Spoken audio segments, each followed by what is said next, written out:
నమస్తే, welcome to 99 TV. ఒక్క missile చాలు ఇజ్రాయెల్ని కంప్లీట్ నేలమట్టం చేస్తాను. ఈ మాట అన్నది ఎవరు? సహజంగా ఆ మాట అనే ధైర్యం ప్రపంచంలో ఇద్దరికే ఉంటుంది. ఒకళ్ళు ట్రంప్, ఆల్రెడీ ఆయన ఫీల్డ్లో ఉన్నాడు. రెండో ఆయన నార్త్ కొరియా లీడర్, మన అందరికీ తెలిసిందే. భూమికి బెత్తడే ఉంటాడు కానీ సిమటపాకాయ్. ఆయన ఎవరో కాదు, కిమ్ జాంగ్ ఉన్. ఆయన ఏమంటాడు? ఒక్క మిసైల్ తోటి ఇజ్రాయెల్ని నేలమట్టం చేస్తాను. అలా అనే దమ్ము ధైర్యం ఉన్న ఇంకొక నాయకుడు ట్రంప్. ఆయన ఇజ్రాయెల్ని ఏం చేయడు కాబట్టి, ఇజ్రాయెల్కి సపోర్ట్గా వస్తున్నాడు కాబట్టి ఇరాన్ సపోర్ట్గా ఈయన మాట్లాడుతున్నారు. అయితే కండిషన్ సప్లై, ఇరాన్ తనని సంప్రదిస్తే ఈ సాయం చేస్తాట కిమ్ జాంగ్ ఉన్. ఆయన ఇంకేమంటున్నాడు? మాకున్న న్యూక్లియర్ ఆర్సెనల్లో దిస్ నథింగ్. మాకున్న మిసైల్స్ కానీ న్యూక్లియర్ అణ్వాయుధాలు కానీ ఇవన్నీ నథింగ్. ఇన్ఫ్యాక్ట్ ప్రపంచం మొత్తానికి తెలుసు, చైనా, రష్యా, నార్త్ కొరియా ఒక అలైన్మెంట్లో ఉన్నాయి.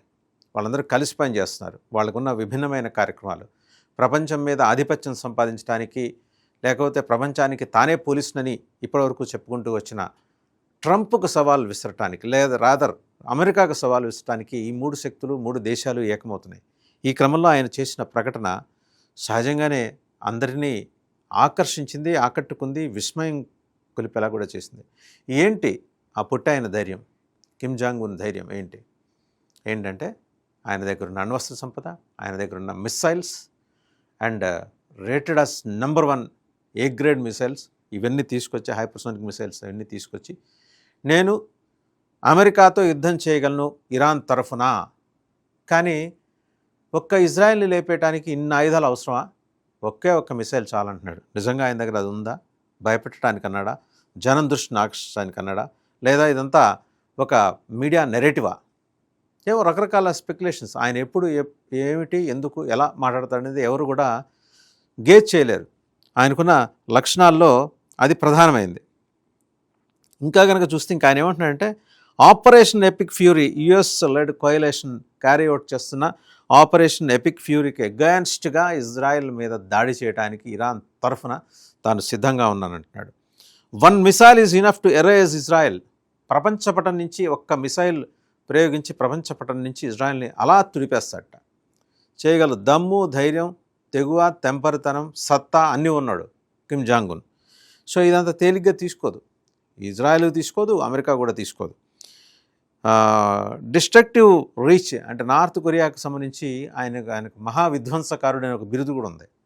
సో ఆయన దగ్గర ఉన్న బ్యాలిస్టిక్ మిసైల్స్ కావచ్చు, అలాగే న్యూక్లియర్ ఆర్సెనల్ కావచ్చు, వీటి గురించి ట్రంప్కే భయం పుట్టుకుంది. ఆయన ఒక మీటింగ్ తన దేశానికి పిలిచి ట్రంప్కి కాఫీ ఆఫర్ చేసి ఆయన మాట్లాడిన మీటింగ్లో ట్రంప్ 4 సార్లు ఇలా చెమట తుడుచుకుంటున్న విజువల్స్ ఇప్పటికీ మార్కెట్లో దొరుకుతాయి ఖచ్చితంగా. ఆ స్థాయిలో ట్రంప్ మొదటిసారి ప్రెసిడెంట్గా ఉన్నప్పుడు, నాట్ నౌ, ఆ స్థాయిలో బెదిరించిన ఆయన. ఇక ఇజ్రాయెల్ని ఎలా సింగిల్ అవుట్ చేయాలి? Kim Jong Un has a different plan. ఆయన అదే అంటున్నాడు, ఈ కోయిలేషన్ ఎఫర్ట్ గట్టిగా చేస్తుంది. ఏది? America, Israel.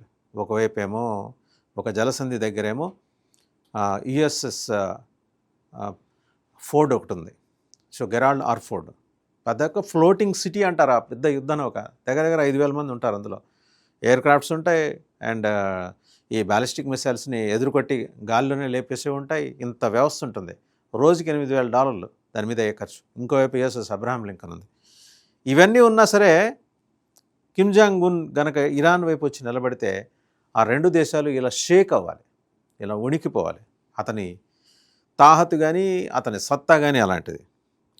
ఇంకా ఇతను చేసిన ఈ ప్రకటన, కిమ్ జాంగ్ ఉన్ చేసిన ఈ ప్రకటనని అమెరికా కానీ, ఇజ్రాయెల్ కానీ అంత తేలిగ్గా తీసుకోవట్లా.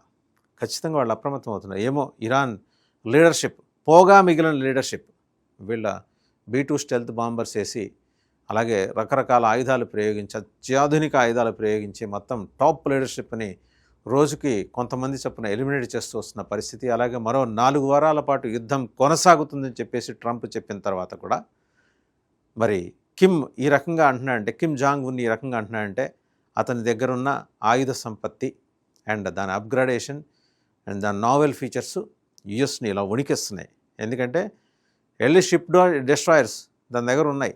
యుఎస్ఎస్ అబ్రహాం లింకన్ని, యుఎస్ఎస్ గెరాల్డ్ ఆర్ఫోర్డ్ని కూడా లేపేస్తాను, ఒక్క మిసైల్తో లేపేస్తానని అతను ఇండికేషన్ ఇస్తున్నాడు. ఫ్లోటింగ్ సిటీల్ని లేపేస్తాననే వాడికి స్టాటిక్గా ఉన్న ఇజ్రాయెల్ని లేపటం పెద్ద లెక్క అని ఆయనకు సపోర్ట్గా మాట్లాడే వాళ్ళు కూడా లేకపోలేదు. బట్ ఎనీహౌ అతని మాటల్ని అంత సీరియస్గా తీసుకోవాల్సిన అవసరం లేదని ఎంతమంది అంటున్నారో అంతే సంఖ్యలో జనం కూడా అతని మాటలను ఖచ్చితంగా సీరియస్గా తీసుకోవాలి. పశ్చిమాసియాలో ఉద్రిక్తతలను రెచ్చగొట్టడం ద్వారా ఎంటైర్ ఏషియన్ కాంటినెంట్ మీద కన్నేసిన అమెరికా కన్ను పెరికేయాలని చెప్పి మాట్లాడేవాళ్ళు కూడా ఉన్నారు. కిమ్ జాన్ ఉన్ చేస్తున్నది తప్ప ఒప్ప, ఆయన చేసిన ప్రకటన తప్ప ఒప్ప, నిజమా అబద్ధమా అనే అంశాలు పక్కన పెడితే ట్రంప్కి అలాగే యుఎస్ ఎలీస్కి మాత్రం పశ్చిమాసియాలో ఛాలెంజెస్ ఖచ్చితంగా ఉంటాయి. దాన్ని ఫేస్ చేసి తీరాల్సిందే.